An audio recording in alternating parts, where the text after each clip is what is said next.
Welcome to the Women Inspire Aspire podcast.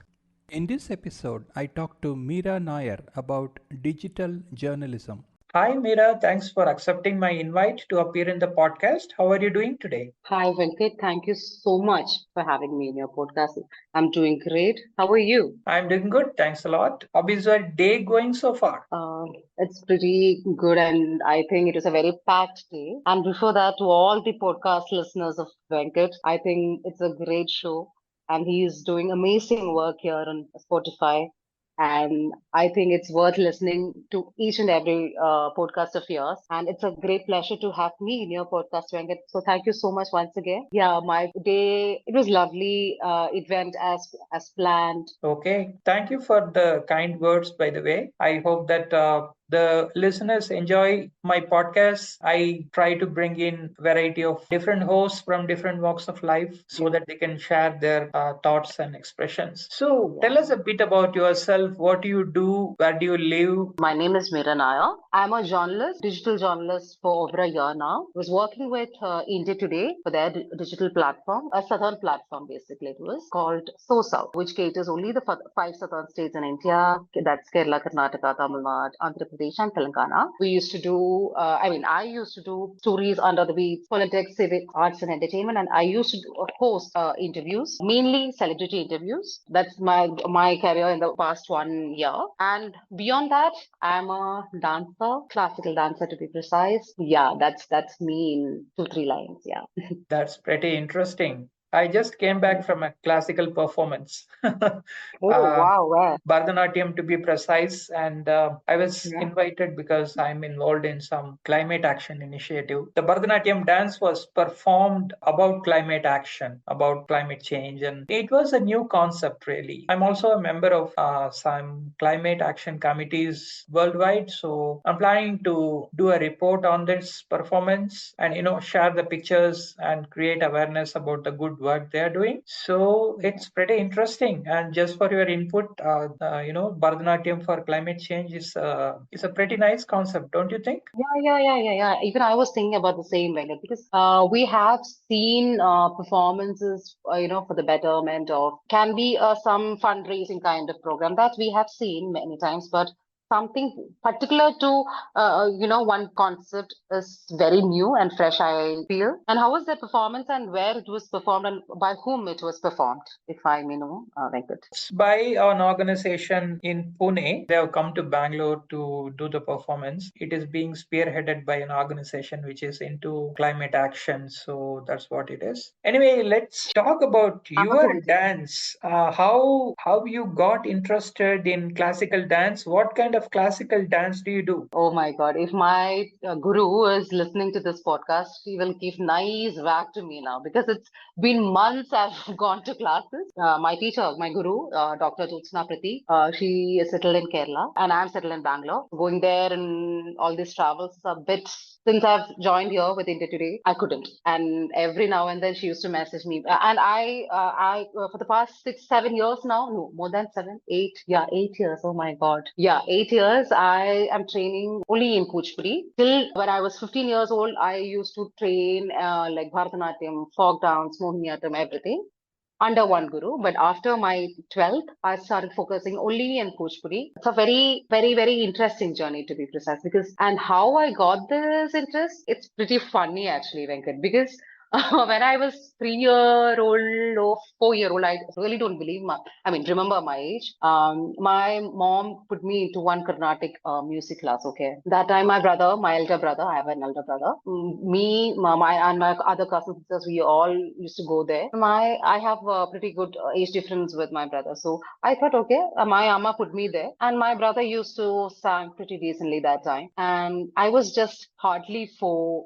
or 5 max. And she put me there, and I felt like no. And that guru, that teacher, that time was so old. He used to wear some white clothes all the time and has an harmonium, and I couldn't hear anything. And just within 1 month, I went back to my mom and I said, see, Amma, I don't think that teacher can teach properly or even know about anything about music. I said, okay, why? Because I can't hear anything. I said, okay, fine. She's very pretty old to teach Carnatic music. I said, then Amma felt okay. okay, fine.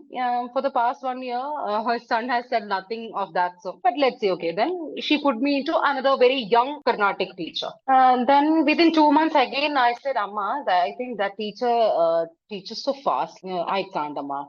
No, no, it's not good class. Again, I complained. And I was like, okay, fine. I think it's not, it's the problem is not with the teachers, it's with you, I believe. I think she got an idea about it. Then she asked. So that time I had till when I was 10-year-old, no, 8-year-old, I had a full bob haircut, okay? I was a full tomboyish kind of girl that time. So I told Amma, there is something where we can have long hair, where we can write our eyes, can do a call eyes, and then lipstick and everything.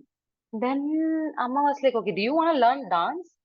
It's like, yeah, at that time I couldn't even know the words like Bharatanatyam, Kuchipudi or Mohiniyattam. It was too much for me to say that time. I was so small.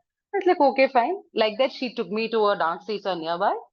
That's how my dance career started. But never in my Amma's life or even in my life, I never thought I'll be taking this as very passionately and I'm continuing this.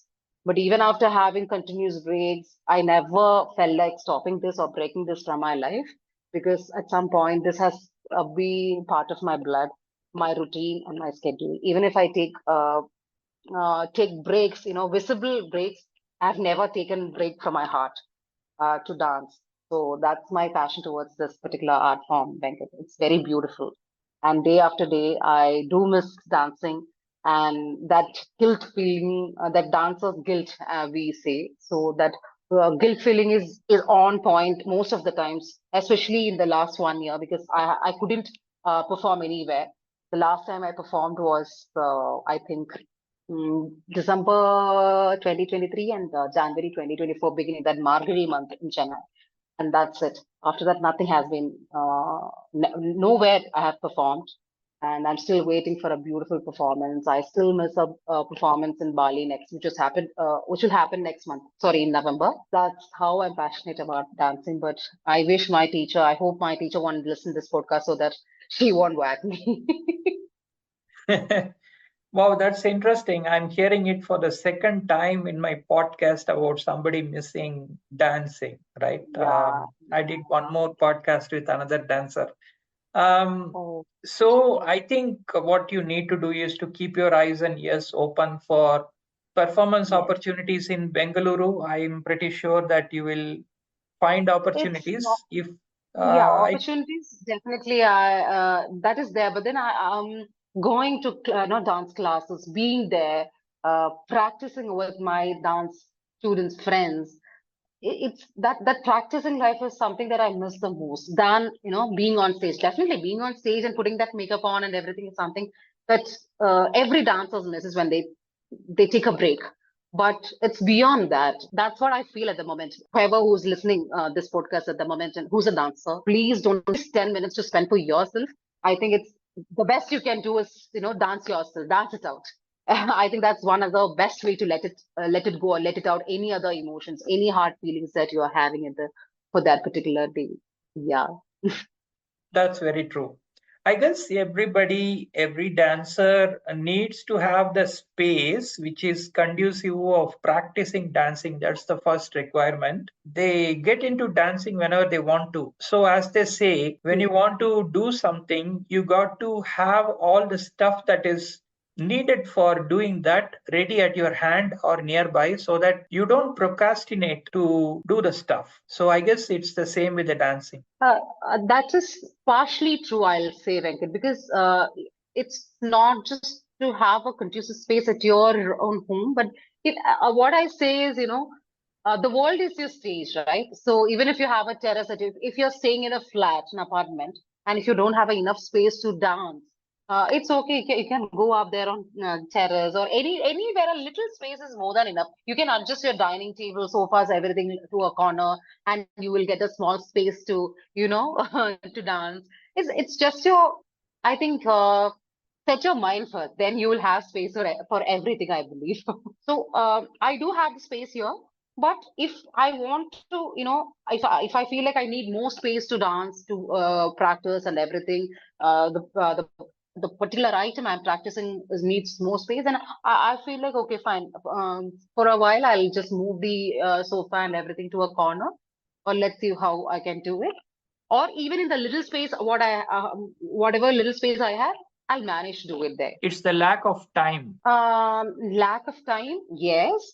Plus, I think for me personally, why I'm not practicing for a while now is because the break I've taken had made me very conscious about my body, and that guilt feeling plus anxiety feeling is there.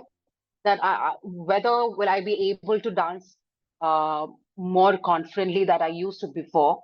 So that feeling, that thought strikes me every now and then whenever I feel like dancing. And I think last month I tried choreographing a very small piece. I forgot which song it was. Yeah, it's a very beautiful Tamil song, and uh, and I felt like even after watching that, if I danced like for a minute. Even then, I felt like after watching the video, I felt like, no, this is not how we used to dance. And I used to crib about, I still crib about how I feel, how unconfident I am about this to dance more, and why I'm not connecting with my teacher again. All good reasons. My guru, every now and then she messages me and tells me, it's okay, you come back.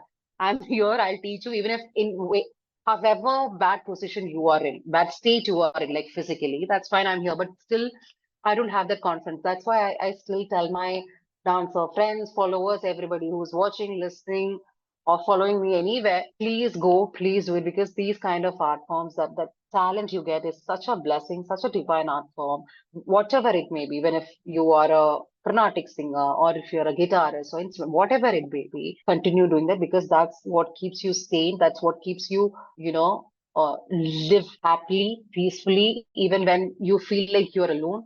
When you have something at your hand as skill, as talent, I think this keeps you going. Wow. So I'm hearing it for the third time in the podcast now that that Don't break.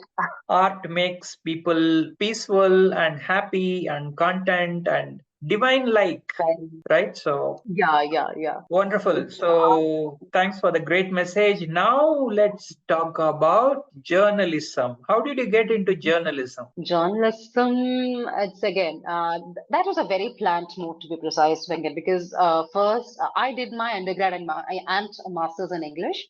And then I was working as a content writer, okay, a technical writer, to be accurate. And that time it was COVID. Then I felt like, no, technical writer, or this is something that's not my cup of tea. So I definitely should try something else. And journalism was always there in my mind, but that time I couldn't do any particular degree or diploma in journalism, and I was a bit confused about how to go about it. And that's when my uncle, who's also a journalist, uh, guided me correctly and said, Meera, I think, and I tried a couple of colleges too, and I got into, and but since it was COVID pandemic hit time, it was an online class. So my uncle told me, no, don't go for any online classes, especially for journalism. It's like, how do you feel when you take MBBS course through online? How do you feel? It's just like that. Any professional courses don't uh, learn through online classes. It's like, okay, fine. Then what should I do? I asked it. Then he was like, Meera, go for internships. Try for internships. It's a bit odd time for it, but do try. And he gave me a couple of contacts, and he connected to one of his friends who is the editor in chief in Times of India in Chennai. And that time I went to Chennai. I did a couple of internships with TOI and Indian Express. Then I realized, okay, I really like this journalist. I mean, this profession, this field. I should try for it. Then I joined ACJ, Asian College of Journalism, again, which is in Chennai. I did a PG diploma course, which is a 10-month course in integrated multimedia journalism, which was again an eye opener and a lot of learning and unlearning. Many things happened, and the interest, the graph went up above, and I ended up in Interview Day Sosa. Then the rest, everything was history, and it just happened. But entering journalism was very planned move, to be precise, because I feel like it should not be taken as it is, or just for the, flow of your career graph or everything. No, you should not take it. You should think twice. Even you have to think, tries to, when before coming into this field, because it's something that's not, that cannot be everybody's cup of tea, is what I feel. Because of money, many issues are there. So yeah, but mine was a plano, and I'm very much happy about it that I ended up here. Great, wonderful to know that. So, right now you are in production, right? So, what is the difference between journalism and production? So, yeah, my designation here with India Today So South was assistant producer. So, what we do for digital platforms, so we curate stories, visual stories for digital platforms like YouTube, Instagram, mainly for YouTube, then for Instagram, and Facebook as well. Then what we do is actually we write stories in a way that we write and produce in a way where people can connect. Let's say even if a 10-year-old is watching this story, a very hardcore story, how he or she can connect to that story, or why that person, that particular boy or a girl should watch that story. So we think in a way that everybody should watch it, everybody should be able to watch it, meaning it will be cut down the script, the way of visualization, the way we edit it will be doing it such a manner. So that's one big difference that I felt with a visual representation of a story when compared to a print. Okay. Yeah. And what I do, what we used to do here in this particular platform was many times we will not be able to do original stories. As in, we might not be able to go out and we might not be able to do the first-hand reporting and everything. So we'll be sitting in something that we today we call it as armchair journalism, which is very sad.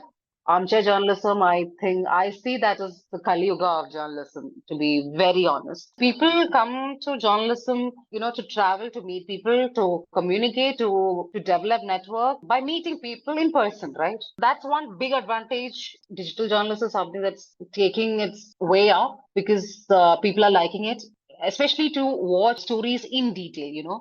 If you want to talk about scam, the TV journalists there, they will be, the reporters, correspondents will be talking just about what is happening right now. Where is this happening? Everything in a minute or so, he or she will be describing it and narrating it. That's it. But here, when it comes to digital journalism, we'll be starting from what is scam, who are involved in this. So what is actually happening in this? So when we explain these kind of things, now people have an understanding about what is the story about, which actually, puts an interest of everybody to know about what's happening around you. Because what's happening, especially people of my age, or people who are in their 20s or early 30s, or even who are in their late teens, people don't want to listen to news. People don't want to read newspapers. They don't see it very interesting. They see it as boring, only meant for our parents, or something that's not going to affect us. Why should we listen to such stories? Nobody will listen to news until and unless they have realized that it will affect some or the other way. Let's say I'm working in a bank. All of a sudden, some shares ka story is coming out, or Nifty ka story is coming out. Gold price is hiking up. As an investor, I'll be very curious about what is happening there. It's our duty. We also have some kind of responsibility to show actually, or just see what it is happening. So that's how things are very different from the TV reporting or the print stories that we all are reading daily. Something that I want to talk about, what is digital journalism about? I hope I have said it in a very layman way where anybody can understand why digital journalism and why digital journalism is evolving and why digital journalism is growing in the past couple of years through my monologue I've given right now. Yeah, that's wonderful. Thank you so much for your detailed description of what you do. Moving closer bit your native, there have been recent talks about Hema committee. Gone through the reports and what are your feelings about it? I've gone through the report. I have, in fact, interviewed a couple of people regarding this. Hema Committee report is something very beautiful, very, very thoughtful move by the people of WCC, Women and Cinema Collective. A great initiative. So there is a lot of ifs and buts to it, but I am sure that it can bring a change. I'll tell you why. Let's say if we both are working in a government organization for the past 20 years. The first 10 years were so and so. It was molded in a so and so way. And the 11th year, you are feeling, "Arey, there is no growth, there is no personal growth, there is no learning that is happening in the past 10 years or whatever. So what am I actually doing? And there is no good happening to anybody. Your career graph is so stagnant and dull. So what should we do?" And then people start researching about things.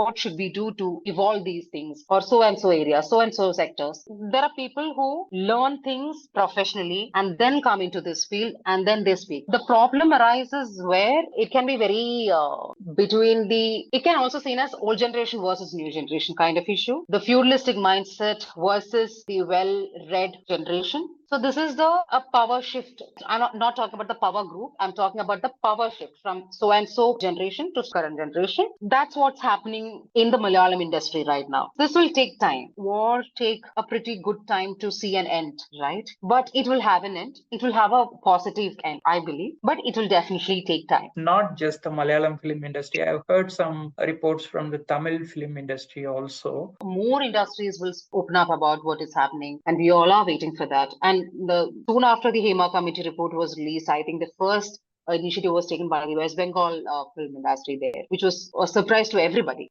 So you might have heard about the Wayanad disaster, and you might have read, maybe you have written an article also about that. What are your feelings or thoughts about it? Wayanad landslide, who did a lot of stories on Wayanad landslide. I think something of this sort, whenever something bad happens to anybody or anyone, we say no, we pray that this should not happen again. But this was something beyond the 2018 floods that we have seen, or beyond any natural calamity that we have seen in southern India for past couple of decades. Because I remember when my colleague went to Kerala to report this and came back, he was traumatized. He couldn't cry. Coming back, he was telling, I don't know why I was in a numb. I couldn't even cry because one of our story went so viral, and where a mother was crying to a colleague saying, I don't know what to do next. My son, my husband, everybody is lost. I don't know what to do. I don't know what to do in the next minute. Why should I go back even to the camp, even to the tent they have given? I don't know. And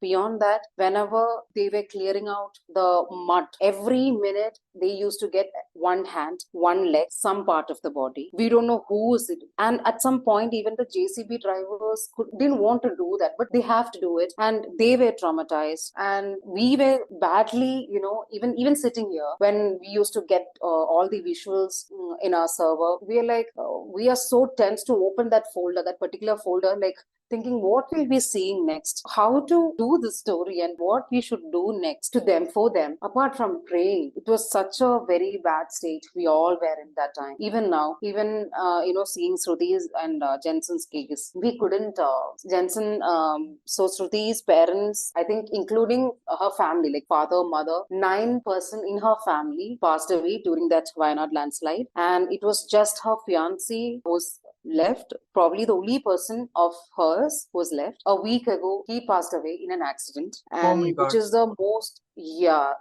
coming back from office, I couldn't, I didn't want to believe that news. When I saw that story in the morning, that Jensen met with an accident, I was literally praying in the office for, something good to happen, or some good news should come. But in the evening, I don't know. I was crying. I was literally devastated. I have no personal connection with Shruti or Jensen, but I'm sure that any other people who watched that story couldn't have read or seen their story without a drop of tear from their eyes. It was that bad. It was that bad. But I'm so happy that today I was just going through the Sruti's story that she's discharged from the hospital. She's going back to his house, Jensen's house, where his parents are there. And I think the government also will be building a new house. Sruti's family were constructing a house, a new home, and her engagement got over. Everything happened just a week before the landslide hit Churalmala, and everything was lost. Her family, the new house, now her fiancé, everybody, and now the government decided to build a new home for her, and hoping only the best for Shruti. Hope she'll be smiling. She'll be able to do whatever she wants to do in her life. That's the only prayer I have for her. Yeah, that's so sad. She has to So rebuild her whole life. very young. I don't know. She is in her early 20s.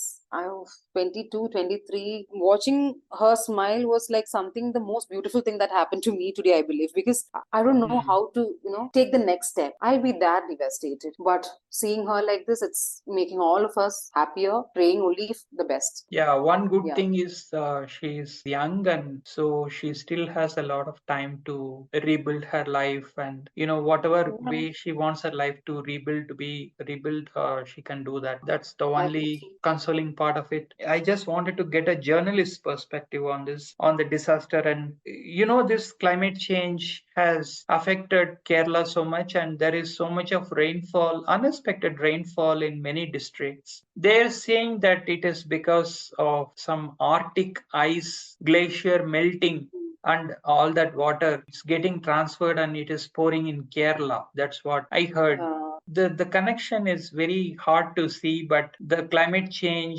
works in very strange ways. hmm, This is what I read from a report. So I hope that people are able to cope with this.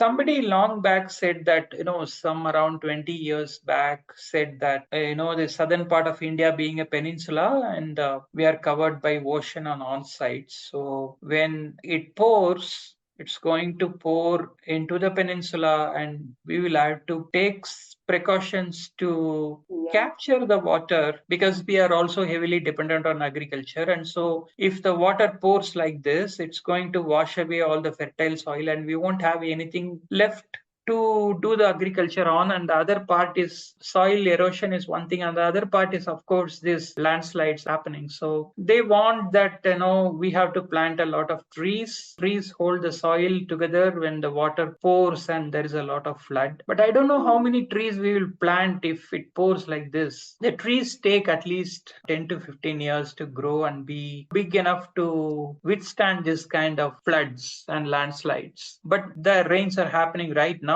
and we need to act. Yeah. So that's a very strange situation we are in. There are efforts happening on the western coast to solidify the soil. People are planting mangrove trees, but that needs to happen in all the southern states. One is through the Yeah. rains, the other is through the on the coast. The sea is also coming inside, so that's a double whammy for Kerala, because you have this rains on one side and the sea on the other side. Even when the Wayanad landslide happened, we were talking about safe cities like we have in US and everywhere, but they have never mentioned about what this safe city will look like, or how this is we are gonna build a safe city for you. When something, when some terms are very foreign to the people, it's their responsibility to talk about it in detail, make an understanding about it to the people, to the citizen. So nothing of that sort has come up yet. So we are also eagerly waiting to what the government's next step to make, not just about, at least for the time being, I'm just mentioning Wayanad, but on a larger context, the whole Kerala is actually in danger. As we always say, Kerala, it's God's own country, and when every monsoon hits, it has become a nightmare for every Keralites or people who are staying in Kerala right now for the past couple of years, if I'm not wrong. So it has come to a point where even just kids don't want one rainy season to happen, one monsoon to happen. They'll be like, oh, next time, a flood time it is. Back then, when I was in school, I still remember, if it June means June, just for the sake of reopening, they will reopen. After that, we'll get a lot of holidays so that we can play. We were so Mm, happy to have rain holidays than summer holidays, because it's an extended summer vacation that we are getting. yeah. But now it has changed. We still used to say and discuss with my sisters and cousins. We'll be like, when we get a message from the school authorities saying today will be a holiday due to heavy rain, we'll be like, wow, we'll be clapping. We'll be like, yeah, yeah, today we can have the tiffin box, that packed tiffin box at home itself. That's a special feeling now. But the kids are like, no, we don't want any monsoon season anymore. We are afraid. We feel like, people there in Wayanad, I mean, kids in Wayanad, they say like, no, we don't want any more rainy season to come. We feel like we'll not be there. We want to play. We want to just have fun times. We want to play snake and ladder. That's what kids are saying, which is so sad. That's not how Kerala or any other states to be, but that's sadly that we are. But I I still don't believe that government has taken a very serious decision on this, or a take on this, or at least if they have any plans like Save Cities or whatever, what is, please do at the earliest, because and another monsoon season is not that far. So that's something Yeah. that we all have to know. It's not just the government's duty. I agree, but I think being a democratic country, being a government-led state, I think at least for an initial step, government has to say something at the earliest. Then I think people will definitely follow it for sure. Yeah, that's right. So hope that happens. Let's talk about your hobbies and interests apart from dancing. I used to watch a lot of interviews. I used to watch a lot of videos related to my profession. Then I do read a lot. I watch movies because I do review. Okay, what I about external activities like, going out or hiking or something like that? Oh, for more regret, Venkat. See, I go down and walk because I feel like, see, so today, since morning I was just sitting. Today I have to walk whatsoever. So that's why I go out and walk. Like I'll take a 20-minute walk or 30 minutes walk outside. So don't even start talking about hiking, all these adventurous things and everything. But yeah, I do love traveling and everything. I do a small travel and everything in the past. Generally, I love traveling, but in the past 1 year, all I have did is very small trips to, Hampi, 1 day trips like that. Ah. But yeah. No, I'm going to make you more guilty by saying that I have a friend called Meera who spends most of her time in Western Ghats. She will indeed listen to this podcast and start laughing. Wait, is her name is also Meera? Yes. Oh my God. I think all these Meeras have something in similar. I don't reckon. And thank you so much for all your views and observations and sharing your life experiences today with us for the podcast. And Thank I you. wish you all the best in your future endeavors, in work, in dance, and all your extracurricular activities. Is there anything that you want to ask me? Thank you so much for having me once again, because this is my first experience as a guest. Everywhere I'm very much used to being the interviewer. So, and I was so comfortable in that interviewer chair also. But being in that interviewee chair, now I understand the feelings of all my interviewees who has spoken to me, who has given their time to me. Oh, I understand their feelings, what they go through. Jokes apart, it was a very nice experience. I loved this conversation, this session we had in the past 30 minutes. Thank you so much. I think, again, to the listeners, vigorous followers of Venkat, I think it's a very nice show. I genuinely feel like this. I was just going through your Spotify, all your podcasts that you have taken so far. The title is so beautiful. And I think you are a very beautiful writer also. I wish to get your book one day on my hands to read. Most probably you won't get it on your hand, but you should be able to read it online. Online. Oh, okay. Why? Take it as a physical copy also, no? Because I love I love reading physical books than Yeah, maybe someday, only for a limited number of copies because I'm sensitive about paper. So okay. that's the reason my first book is an ebook. I never released a printed version. My friends are asking, where is the book I want to buy? I want to touch it in my hand. I want to smell it and all that. Correct. Reading and taking up a book and holding it and smelling everything is a very different special feeling, no, for every who wants. Yeah, someday. Yeah. Yeah, hopefully soon, Venkat. Bye-bye. Take care. Bye-bye. That was a great podcast with Meera Nair. Please subscribe to this channel and follow it for more awesome podcasts. Opinions expressed by the guests in this podcast are their own. The host or the sponsors of the podcast do not condone the opinions expressed by the guests or the actions arising out of those opinions. Any decisions or actions that the listeners might take as a result of listening to this podcast must be based on their own judgment and will be at their own risk. The podcast host or their sponsors will not be held responsible for the consequences of any actions and or decisions taken as a result of any content in this podcast.